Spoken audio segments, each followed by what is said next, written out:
कहानी की शुरुआत होती है फारस देश से, जो हिंदुस्तान और चीन के समान था और कई नरेश उसके अधीन थे। वहां का राजा महाप्रतापी और बड़ा तेजस्वी था और न्यायप्रिय होने के कारण प्रजा को प्रिय था। उस बादशाह के दो बेटे थे, जिनमें बड़े लड़के का नाम शहरयार और छोटे लड़के का नाम शाहजमां था। दोनों राजकुमार गुणवान, वीर, धीर और शीलवान थे। जब बादशाह का देहांत हुआ तो शहजादा शहरयार गद्दी पर बैठा और उसने अपने छोटे भाई को, जो उसे बहुत मानता था, तातार देश का राज्य, सेना और खजाना दिया। शाहजमां अपने बड़े भाई की आज्ञा में तत्पर हुआ और देश के प्रबंध के लिए समरकंद को, जो संसार के सभी शहरों से उत्तम और बड़ा था, अपनी राजधानी बनाकर आराम से रहने लगा। जब उन दोनों को अलग हुए 10 वर्ष हो गए तो बड़े ने चाहा कि किसी को भेजकर उसे अपने पास बुलाए। उसने अपने मंत्री को उसे बुलाने की आज्ञा दी और मंत्री यह आज्ञा पाकर बड़ी धूमधाम से विदा हुआ। जब वह समरकंद शहर के समीप पहुंचा तो शाहजमां यह समाचार सुनकर उसकी अगवानी को सेना लेकर अपनी राजधानी से रवाना हुआ और शहर के बाहर पहुंचकर मंत्री से मिला। वह उसे देखकर प्रसन्न हुआ। शाहजमां अपने भाई शहरयार का कुशल क्षेम पूछने लगा। मंत्री ने शाहजमां को दंडवत कर उसके भाई का हाल कहा। वह मंत्री बादशाह शहरयार का परम आज्ञा पालक था और उससे प्रेम करता था। शाहजमां ने उससे कहा कि भाई, मेरे अग्रज ने तुम्हें मुझे लेने को भेजा। इस बात से मुझको अत्यंत हर्ष हुआ। उनकी आज्ञा मेरे शिरोधार्य है। अगर भगवान ने चाहा तो 10 दिन में यात्रा की तैयारी करके और शासन में अपना प्रतिनिधि नियुक्त कर तुम्हारे साथ चलूंगा। तुम्हारे और तुम्हारी सेना के लिए खाने पीने का प्रबंध सब यहीं हो जाएगा। अतएव तुम इसी स्थान पर ठहरो। अतएव उसी स्थान पर खाने पीने आदि की व्यवस्था कर दी गई और वे वहां रहे। इस अवसर पर बादशाह ने यात्रा की तैयारियां की और अपनी जगह अपने विश्वास पात्र मंत्री को नियुक्त किया। एक दिन साएं अपनी बेगम से, जो उसे अति प्रिय थी, विदा ली और अपने सेवकों और मुसाहिबों को लेकर समरकंद से चला और अपने खेमे में पहुंचकर मंत्री के साथ बातचीत करने लगा।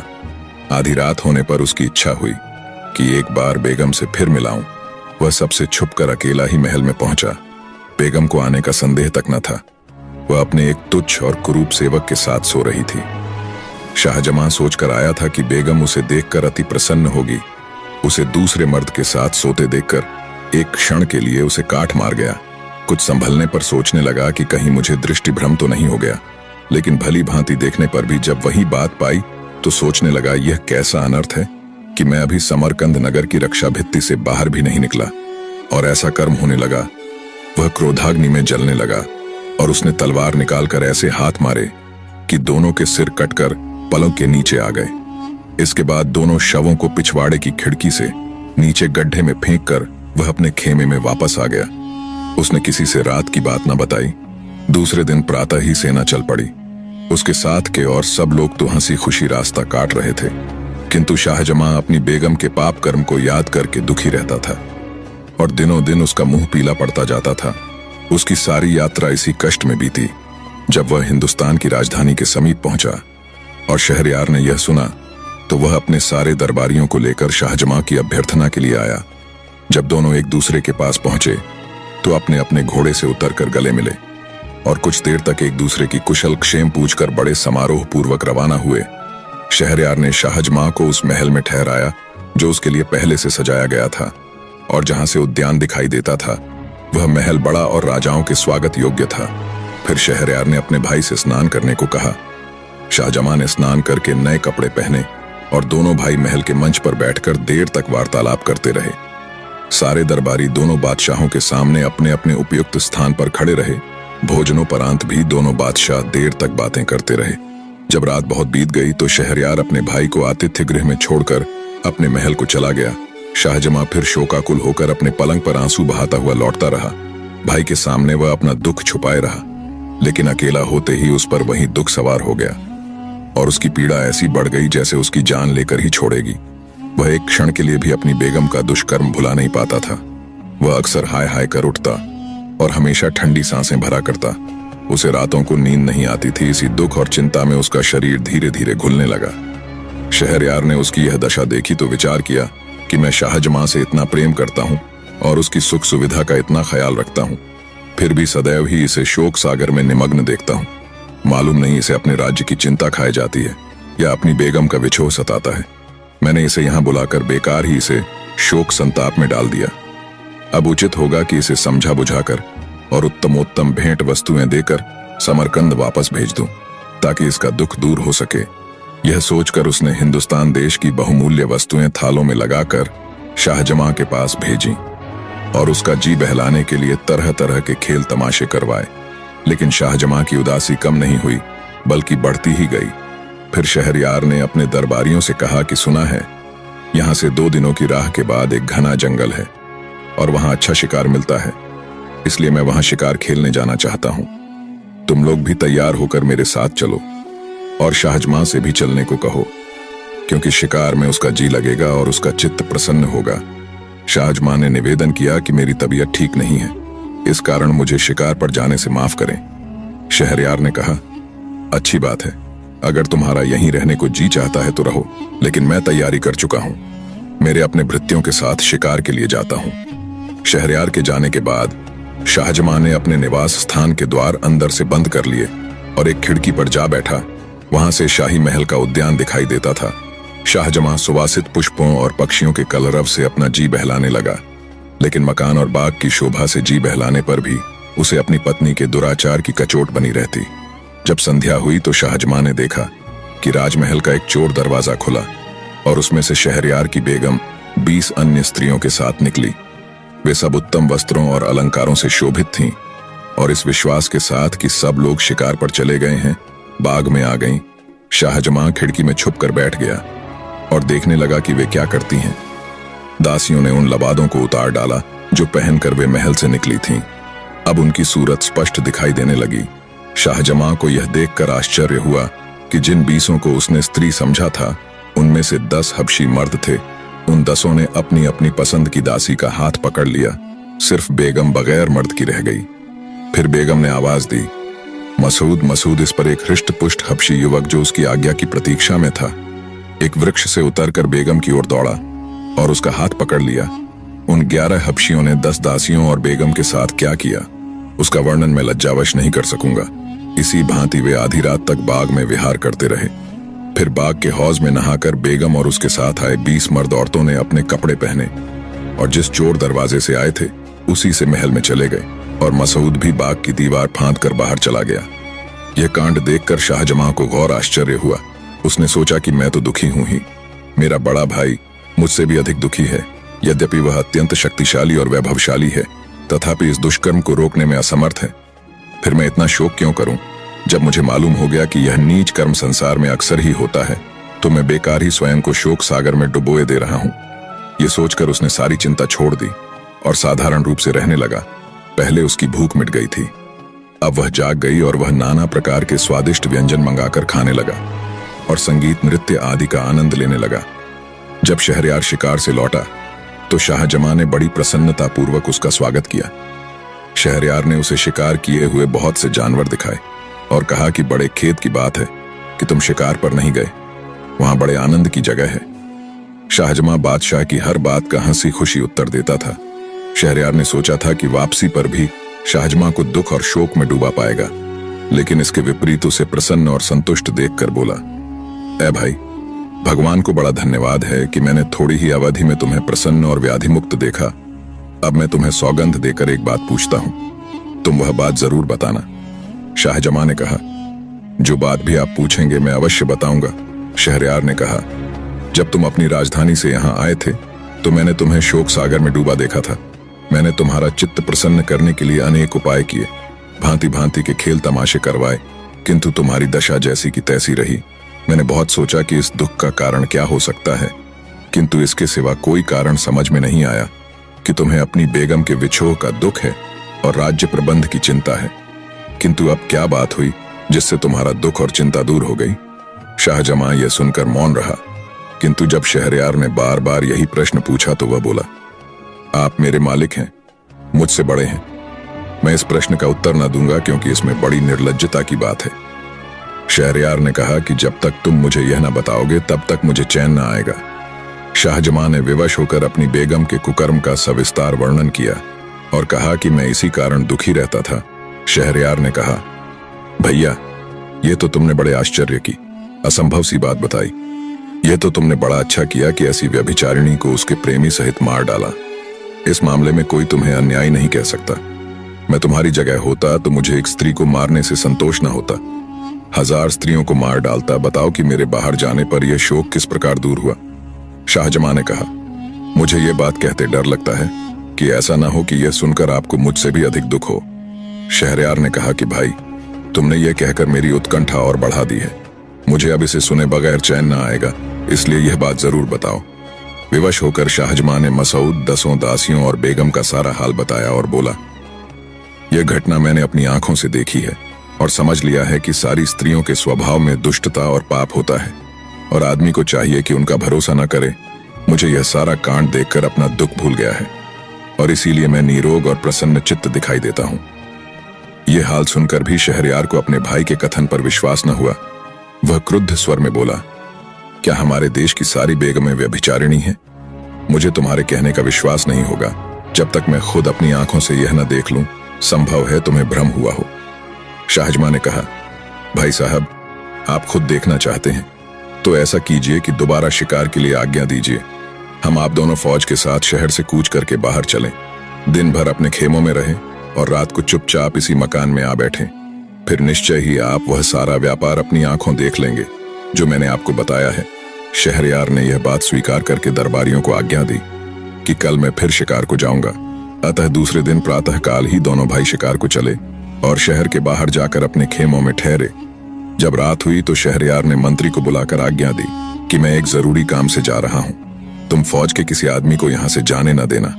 तत्पश्चात दोनों भाई घोड़ों पर सवार होकर गुप्त रूप से शहर में आए और सवेरा होने के पहले ही शाहजमां के महल की उसी खिड़की में आ बैठे जिससे शाहजमां ने सारा कांड देखा था। सूर्योदय के पूर्व ही महल का चोर दरवाजा खुला और कुछ देर में बेगम अपने उन्हीं स्त्री वेशधारी हबशियों के साथ वहां से निकलकर बाग में आई और मसूद को पुकारा। यह सारा हाल, जो न कहने के योग्य है न सुनने के, देखकर शहरयार अपने मन में कहने लगा कि हे भगवान, यह कैसा अनर्थ है कि मुझ जैसे महान नृपति की पत्नी ऐसी व्यभिचारिणी हो। फिर वह शाहजमां से बोला कि यह अच्छा रहेगा कि हम इस क्षणभंगुर संसार को, जिसमें एक क्षण आनंद का होता है दूसरा दुख का, छोड़ दें और अपने देशों और सेनाओं का परित्याग करके अन्य देशों में शेष जीवन काटें और इस घृणित व्यापार के बारे में किसी से कुछ न कहें। शाहजमां को यह बात पसंद नहीं आई, किंतु अपने भाई की अत्यंत दुखी दशा देखकर उसने इनकार करना ठीक न समझा और बोला, भाई साहब, मैं आपका अनुचर हूं और आपकी आज्ञा को पूर्ण रूप से मानूंगा, लेकिन मेरी एक शर्त है। जब आप किसी व्यक्ति को अपने से अधिक इस दुर्भाग्य से पीड़ित देखें तो अपने देश को लौट आएं। शहरयार ने कहा, मुझे तुम्हारी यह शर्त स्वीकार है, लेकिन मेरा विचार है कि संसार में किसी मनुष्य को हमारे जैसा दुख नहीं होगा। शाहजमां ने कहा, थोड़ी सी ही यात्रा करने पर आपको इस बात का पता अच्छी तरह से चल जाएगा। अतएव वे दोनों छुपकर एक सुनसान रास्ते से नगर के बाहर एक ओर को चले। दिन भर चलने के बाद रात को एक पेड़ के नीचे लेटकर सो रहे। दूसरे दिन प्रातःकाल वे वहां से भी आगे चले और चलते चलते एक मनोरम वाटिका में पहुंचे जो एक नदी के तट पर बनी हुई थी। इस वाटिका में दूर दूर तक घने और बड़े बड़े वृक्ष लगे थे। वहां एक वृक्ष के नीचे बैठकर वे सुस्ताने लगे और बातचीत करने लगे। थोड़ी ही देर हुई थी कि एक भयानक शब्द सुनकर दोनों अत्यंत भयभीत हुए और कांपने लगे। कुछ देर में देखा कि नदी के जल में दरार हुई और उसमें से एक काला खंभा निकलने लगा। वह इतना ऊंचा हो गया कि उसका ऊपरी भाग आकाश के बादलों में लुप्त हो गया। यह कांड देखकर दोनों भाई और भी भयभीत हुए और एक ऊंचे वृक्ष पर चढ़कर उसकी डालियों और पत्तों में छुपकर बैठ गए। उन्होंने देखा कि काला खंभा नदी के तट की ओर बढ़ने लगा और तट पर आकर एक महाभयानक दैत्य के रूप में परिवर्तित हो गया। अब वे दोनों और भी घबराए और एक और ऊंची डाल पर जा बैठे। दैत्य नदी तट पर आया तो उन्होंने देखा कि उसके सिर पर एक शीशे का बड़ा और मजबूत संदूक है जिसमें पीतल के 4 ताले लगे हैं। दैत्य ने नदी तट पर आकर सिर से संदूक उतारा और उसी वृक्ष के नीचे रख दिया जहां दोनों भाई छुपे थे।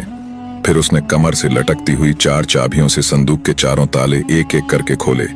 संदूक खोला तो उसमें से एक अति सुंदर स्त्री निकली जो उत्तम वस्त्राभूषणों से अलंकृत थी। दैत्य ने स्त्री को प्रेम दृष्टि से देखा और कहा, प्रिय, तू सुंदरता में अनुपम है।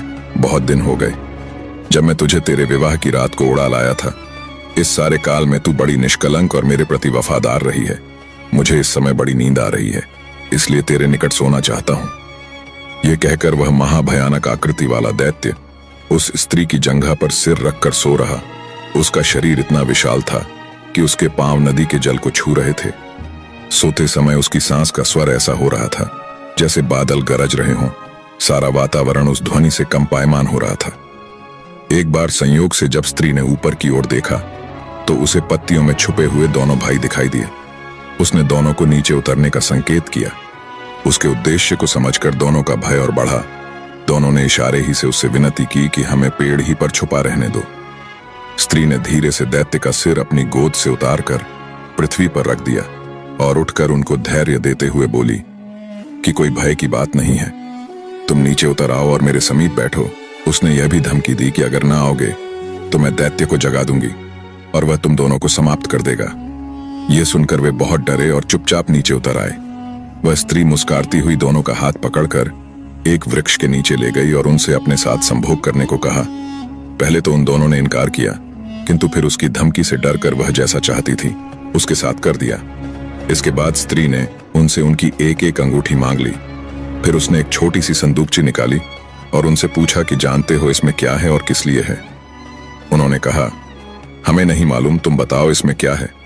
उस सुंदरी ने कहा, इसमें उन लोगों की निशानियां हैं जो तुम्हारी तरह मुझसे संबंध कर चुके हैं।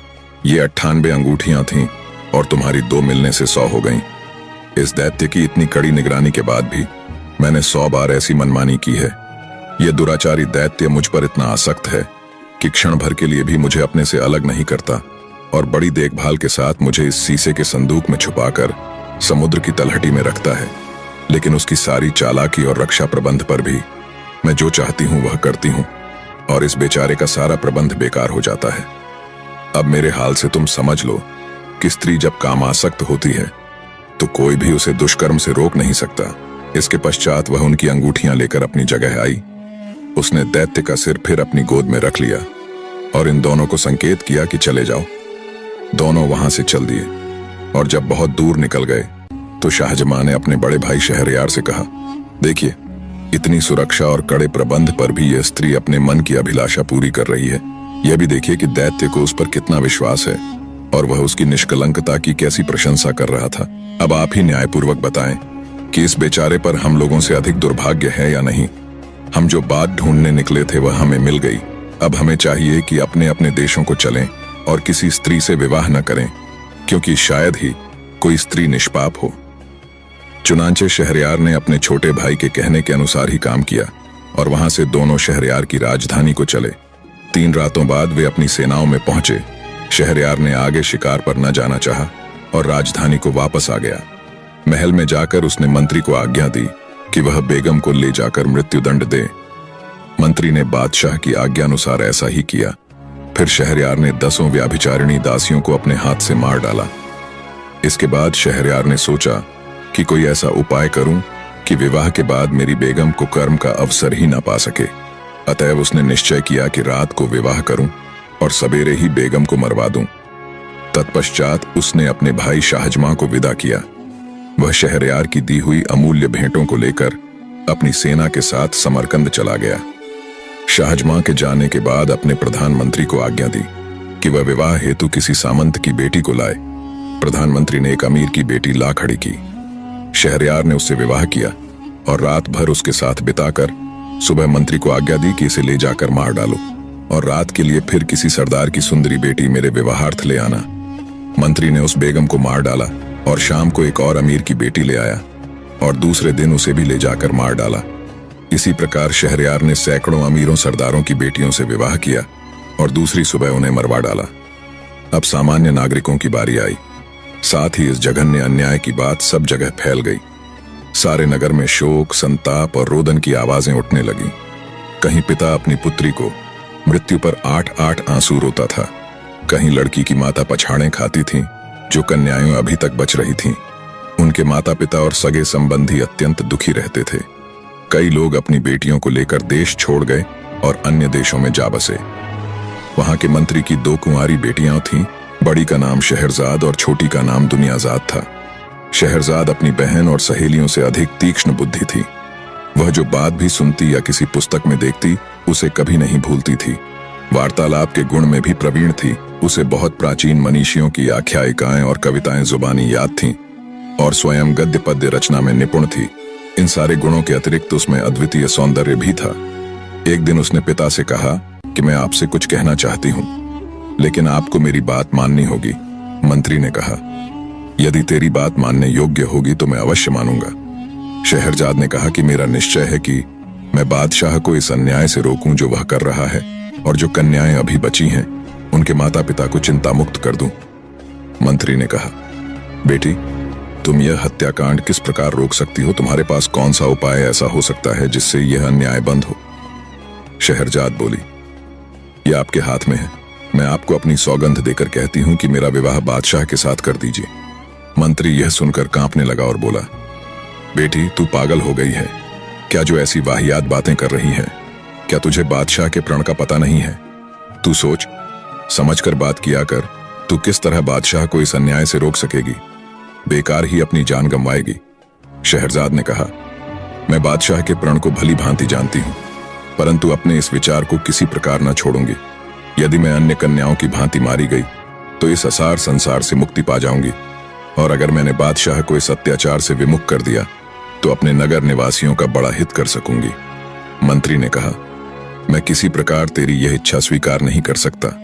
मैं तुझे जानते बूझते ऐसी विकट परिस्थिति में कैसे डाल सकता हूं? अजीब सी बात है कि तू मुझसे कहती है कि मेरी मौत का सामान कर दो। कौन सा पिता ऐसा होगा जो अपनी प्यारी संतान के लिए ऐसा करने का सोच भी सकेगा? तुझे चाहे अपने प्राण प्यारे न हो, लेकिन मुझसे यह नहीं हो सकता कि तेरे खून से हाथ रंगूं। शहरजाद फिर भी अपनी जिद पर अड़ी रही और विवाह की प्रार्थी रही। मंत्री ने कहा, तू बेकार ही मुझे गुस्सा दिला रही है। आखिर क्यों तू मरना चाहती है? क्यों अपने प्राणों से इतनी रुष्ट है? सुन ले, जो भी व्यक्ति किसी काम को बगैर सोच विचार के करता है उसे बाद में पछताना पड़ता है। मुझे भय है कि तेरी दशा उस गधे की तरह न हो जाए जो सुख से रहता था किंतु मूर्खता के कारण दुख में पड़ा। शहरजाद ने कहा, यह कहानी मुझे बताइए। मंत्री ने कहानी सुनाई। कहानी का अगला भाग बहुत जल्दी आएगा। आप सभी लोगों से रिक्वेस्ट है कि आप सभी लोग हमारे चैनल को सब्सक्राइब करके बेल आइकन को ऑल पर प्रेस कर दें, जिससे कि जब भी अगला वीडियो आए आप लोगों को नोटिफिकेशन मिल जाए। धन्यवाद दोस्तों।